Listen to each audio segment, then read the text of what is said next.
Movie inaanza na hawa wanandoa wawili ambako mchizi anaitwa Anthony na mke wake anaitwa Amaka. Washikaji wametafuta mtoto kwa kipindi kirefu sana, lakini hawajabahatika kumpata, na hii hali inampelekea Amaka kuwa mnyonge sana. Amekuwa ni mtu wa kulia na anakosa amani kabisa. Unaambiwa Amaka ameshatumia mitishamba karibia yote, ameshatembea kwa waganga wote, lakini hajabahatika kupata mtoto, na ametembea kwenye hospitali zote hapa mjini, hajabahatika pia kupata mtoto, na kila hospitali ambayo anaenda madaktari wanamwambia kwamba hana tatizo lolote. Sasa haijaeleweka ni kwa nini mpaka sasa hivi anashindwa kupata mtoto. Sasa Amaka akawa analia kinoma, ila Anthony akawa anampoza sana mke wake, anamwambia kwamba asijali, ipo siku tu Mungu atawabariki na wenyewe atapata mtoto. Na kinachomuuma zaidi Amaka ni kwamba amekuwa kwenye ndoa kwa takriban miaka 5. Sasa katika miaka 5 yote hajawahi kushika ujauzito, na ndio maana anaumia mno. Huku upande mwingine kuna jirani yake Amaka ambaye anaitwa Alex.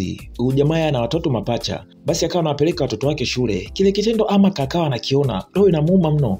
Anatamani angekuwa yeye. Sasa kutokana na hii hali ya kukosa mtoto, Amaka akawa anataka akiwashe na mume wake kila muda, ili mradi tu apate mtoto. Anahisi pengine labda mume wake amshughulikii vizuri, ndio maana apate mtoto. Sasa hii siku mshikaji ametoka kazini amechoka kinoma yani. Amaka akawa anataka kupewa haki, ila jamaa anasema amechoka. Amaka anamwambia kwamba usiniambie utaki kushiriki tendo na mimi, wewe si ni mume wangu. Mshikaji akanamwambia Amaka kwamba amechoka, kwa hiyo atajaribu hata kesho hivi, ila Amaka akawa na force, anasema lazima kinuke leo.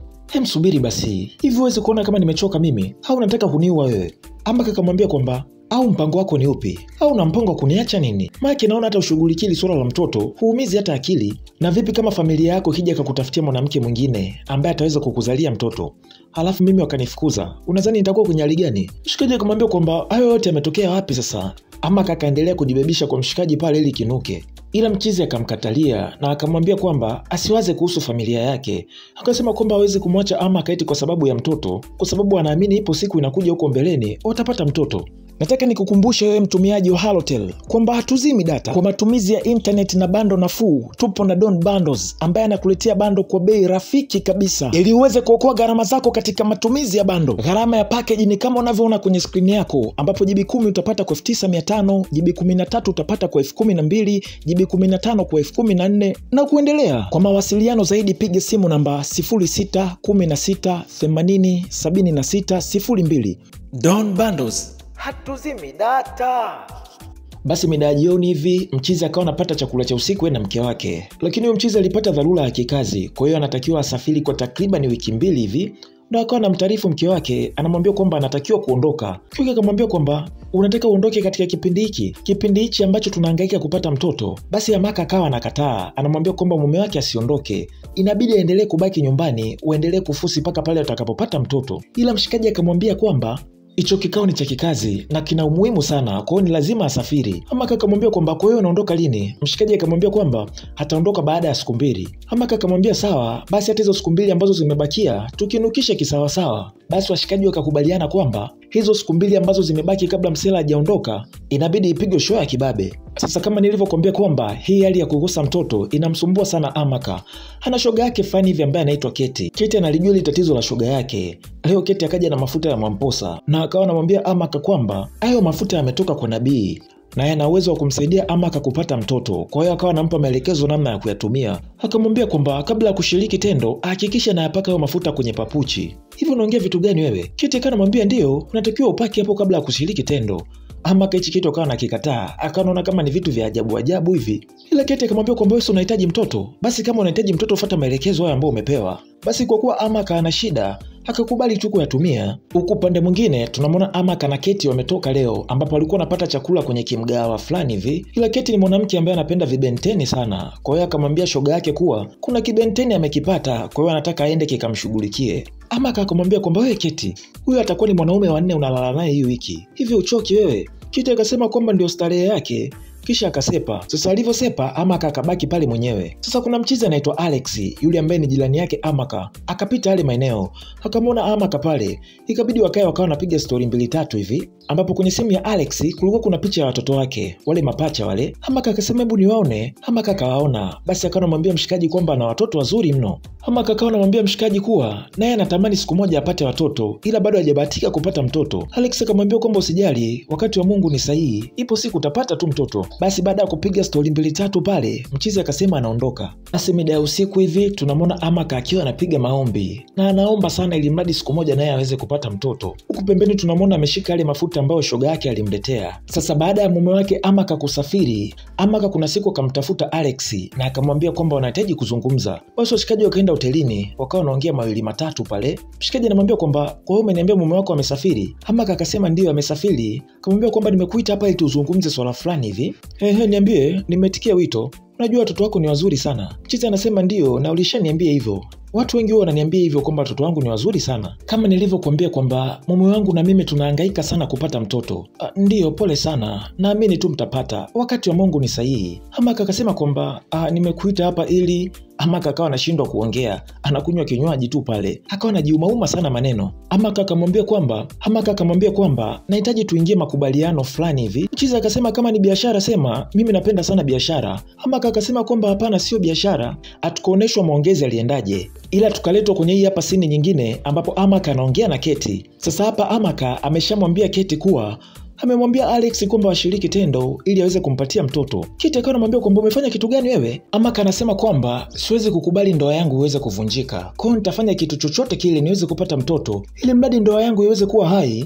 Keti akamwambia kwamba ina maana kwa kipindi chote hicho ambacho tumekuwa marafiki bado hujajifunza tu kutoka kwangu. Yaani unawezaje kumfuata mwanaume ambaye ameoa? Unamwambia eti ushiriki naye tendo akupatie ujauzito. Amaka akasema kwamba amemwona Alex kwamba ndio mwanaume pekee anayeweza kumsaidia kwenye hili tatizo lake. Sasa kama nilivyokuambia hapo awali kuhusu tabia ya Keti waga analala na vibenteni sana. Kwa hiyo yeye wanaume wake waga ni vishikaji vidogo vidogo tu ambavyo kila siku wanavibadilisha. Sasa Keti akamwambia Amaka kwamba kwa nini asingemwambia yeye amtafutie vibenteni vyake vije vimshughulikie. Ila Amaka akasema kwamba ili ni swala la mtoto, hawezi kuzaa na mtu yoyote tu, mtu aokote mtu wa hovyo huko. Kwa hiyo akaendelea kusisitiza kuwa anafikiri Alex ni mtu sahihi. Sasa hii pressure ya kupata mtoto ikawa kubwa kichizi. Kuna shemeji yake mmoja Amaka leo akaja nyumbani kwa Amaka hapa, na hakuja mwenyewe bali alikuja na mwanamke mwingine. Anasema kwamba amemletea kaka yake mwanamke mwingine ambaye anaweza kumpatia mtoto, na huyo dogo akawa anasema kwamba hayo maelekezo amepewa na mama yake. Basi kukawa na ugomvi mkubwa kichizi. Amaka alikiwasha kinoma pale mpaka washikaji wakaamua kuondoka tu. Basi tukaletwa pande hizi hapa za baa ambapo tunamwona Amaka amempigia Alex. Amaka alikuwa anambembeleza sana Alex akubali kushiriki naye tendo ili aweze kumpatia ujauzito. Amaka anasema kwamba hatima ya ndoa yake iko mikononi mwa Alex. Anasema kwamba bila kupata ujauzito ndoa yake itavunjika. Akawa amempigia magoti mshikaji ni anamuomba kinoma. Alex anamwambia kwamba msimama basi. Unafikiri watu wanatufikiriaje wanavyokuona umepiga magoti hapo? Amaka anasema kwamba hatosimama mpaka Alex akubali kumsaidia. Basi Amaka akawa anamshawishi mshikaji mpaka anatoa machozi. Basi baada ya kulialia sana akasema basi sawa, nyanyuka, nimekubali. Mshikaji akamwambia kwamba nimekukubalia lakini kwa sharti moja. Amaka akasema wewe sema chochote tu. Mshikaji akasema kwamba inabidi kwanza tumtaarifu mke wangu kuhusu hili swala na wewe ndio utakayemwambia.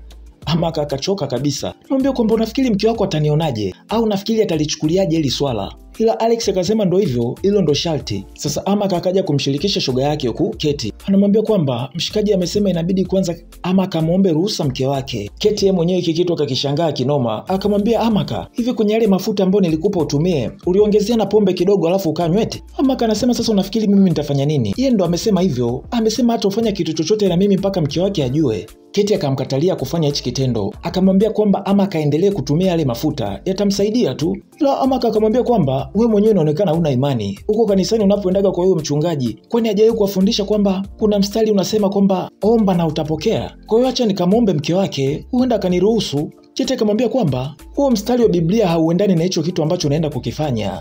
Keti akawa analipinga sana hili swala. Ila Amaka akasisitiza kwamba hatafanya kitu chochote kile ili mradi aweze kulala na Alex. Kwa hiyo akasema kuwa atajitoa muhanga na kwenda kuongea na mke wake Alex. Basi kweli bana, Amaka akaenda paka nyumbani kwa Alex ili kukutana na mke wa Alex ambaye anaitwa Vivian. Sasa akamkuta Vivian anaongea na simu. Sasa Vivian alikuwa anaongea na shoga yake fulani hivi, na kwenye mazungumzo yao Vivian akawa anasema kwamba kama siku akija kugundua mume wake anamchiti na mwanamke mwingine, anasema huyo mwanamke anaweza akaja akamtoa macho. Akawa anasisitiza kwamba anamchunga sana mume wake, na akigundua kimchepuko chochote yeye hatodili na mume wake bali atadili na kile kimchepuko. Akawa anasema hataki utani na ndoa yake. Sasa haya mazungumzo yote Amaka akawa anayasikia. Yeye mwenyewe akaogopa kumwambia Vivian kile kitu ambacho ametaka kumwambia. Akawa anajifikiria kama akimwambia Vivian kwamba anamtaka mume wake itakuwaje. Basi baada ya kuongea na simu, Vivian akamwambia Amaka kwamba uliniambia kwamba kuna kitu unahitaji kuzungumza na mimi. Ni kitu gani hicho? Amaka akasema kwamba mimi ndo nilikwambia hivyo. Hapana, hakuna kitu chochote. Nilitaka tu kuja kukuona. Si unajua ni jirani yangu. Amaka akaogopa kabisa kumwambia Vivian hicho kitu. Alihisi pengine angepigwa. Vivian akamwambia, vipi mume wako anaendeleaje? Amaka akasema kwamba anaendelea vizuri, ingawa hayupo, amesafiri. Basi Amaka akaona asikae sana, akamwambia Vivian kuwa anahitaji kuondoka, kisha akasepa. Huku pande mwingine, leo ndo ile siku ambayo Alex na Amaka wanatakiwa kinukishe, ambako Alex akaenda nyumbani kwa Amaka. Ila kabla hajafanya kitu chochote kile, Amaka akamwambia mshikaji kuwa anataka mletee pombe, walewe kwanza ndo akinukishe. Mshikaji akasema kwamba unataka nilewe? Ndio, nataka ulewe. Ila Mona akasema hawezi kufanya akiwa amelewa. Kwa hiyo Amaka akampandilia pale, mambo mengine akawa yanaendelea. Ila akiwa katikati, mshikaji akamsitisha Amaka, akamwambia kwamba hawezi kuendelea kufanya hicho kitendo. Mshikaji roho ikawa inamsuta sana, haamini kama anamsaliti mke wake. Mshikaji akanyanyuka pale kwenye kochi, akawa anataka aondoke. Amaka akamfuata, akawa anambembeleza mno. Anamwambia kwamba anahitaji kuona mtoto, usinifanyie hivyo. Alafu akaanza kumtomasa pale na nini. Mshikaji akapitiwa, basi wakaona wakinukishe pale pale sebuleni kwenye kochi. Baada ya kukinukisha, Amaka akaja kumsimulia shoga yake huyu Keti sasa. Akawa anamwambia kwamba Alex yuko vizuri, amemtembezea moto kweli kweli. Ila kwenye mazungumzo yao, Amaka akawa anamsifia sana mshikaji na akamwambia kwamba mume wake atarudi baada ya siku 3. Kwa hiyo kwenye hizo siku 3 atahakikisha kila siku anazagamuana na Alex. Kiti akamwambia kwamba si tayari, unataka tena kuzagamuana naye ili iweje? Amaka akasema kwamba anataka hakikisha mimba inaingia kweli kweli. Wasije kama amefanya mara moja afu ijaingia. Kwa hiyo anataka shughuli iendelee ili mimba iingie kweli kweli. Basi mida usiku hivi, mara nyingine unamkuta Alex yuko na mke wake, ila Amaka anasumbua kichizi. Anapiga simu mno, anataka mshikaji akampelekee moto. Sasa baada ya kupiga simu sana, ikabidi mshikaji asogee pembeni ili kwenda kupokea ile simu. Akawa anaongea na Amaka, ambako Amaka anasema kwamba inabidi wakinukishe tena ili ujauzito uingie. Sasa kipindi ile maongezi yanaendelea, mara Vivian akatokea pale. Bahati nzuri ya kusikia vizuri kitu ambacho kimeongelewa. Mshikaji akamwambia kwamba ilikuwa ni simu ya kikazi tu na hakuna kitu kingine. Sasa kesho yake asubuhi na mapema, ikabidi mshikaji aamkie nyumbani kwa Amaka, kwa maana Amaka alikuwa anamsumbua sana usiku. Kwa hiyo akaenda pale akawa anampelekea moto. Ile kipindi kitendo kinaendelea, mara ghafla mlango ukagongwa kule. Kwenda kuangalia, kumbe ni Anthony amerudi nyumbani ghafla bwana. Amerudi kabla ya zile siku 3 ambazo Amaka alitarajia ndo atarudi. Basi washikaji wakawa wanatafutana pale. Amaka akawa anaangalia site nzuri ya kumficha Alex. Huku mlangoni Anthony ameendelea kukomaa kugonga mlango.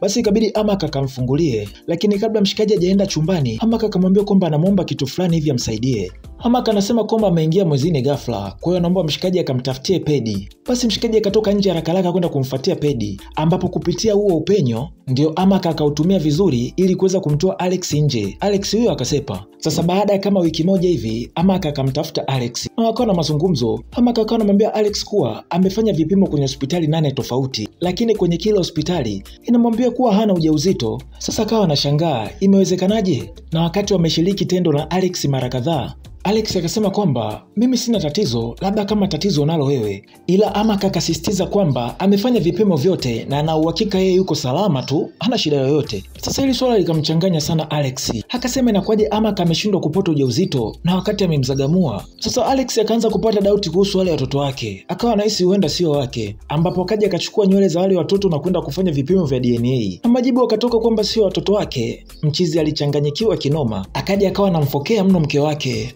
Akamwambia kuwa aseme ukweli tu. Baada ya kumbana sana, ikabidi Vivian akubali na akasema kwamba baba wa wale watoto ni Anthony, yule mume wa Amaka. Mshikaji alistuka mno. Basi akamchukua Vivian mpaka nyumbani kwa Amaka na Anthony, ambapo kweli wote ukawekwa wazi. Amaka alilia kichizi, kisha akavunja ndoa yake yeye na Anthony. Baada hapo mshikaji akawa anakunywa mabia tu, akawa anajutia kila kitu ambacho kimetokea. Sasa kumbe Anthony na Vivian hawakuwa na mahusiano, bali walizagamuana kwa bahati mbaya. Ambapo kuna siku walikuwa wamelewa kichizi. Hii siku walikutana klabu moja. Sasa wakati wa kurudi nyumbani, ikabidi mshikaji ampe lifti. Sasa kwa bahati mbaya zaidi ni kwamba nyumbani kwa Anthony Amaka hakuwepo, na nyumbani kwa Vivian Alex hakuwepo. Sasa kutokana na kwamba walikuwa wamekunywa pombe sana, wote wamelewa, wakajikuta wote wameenda kulala nyumbani kwa Anthony, ambako ndo wakazagamuana.